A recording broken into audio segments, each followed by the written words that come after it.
పూజలు చేసేటప్పుడు దేవుడు వింటాడు అని నమ్మే మనం ఇతరులకు హాని చేసేటప్పుడు మాత్రం అదే దేవుడు చూస్తాడని ఎందుకు తెలుసుకోము?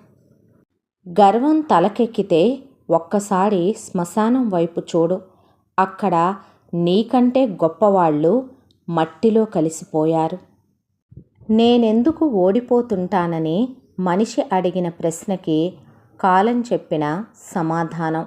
ఎండ, వాన, కాళరాత్రి, కఠినమైన పరిస్థితి ఏదైనా రాని నేనెప్పుడు నడుస్తూనే ఉంటాను.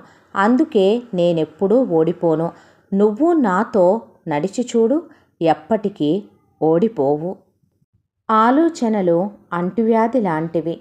మనం నెగిటివ్గా ఆలోచించడం మొదలు పెడితే నెగిటివ్గానే వస్తాయి. పాజిటివ్గా ఆలోచించడం మొదలు పెడితే పాజిటివ్గానే వస్తాయి. Like and subscribe.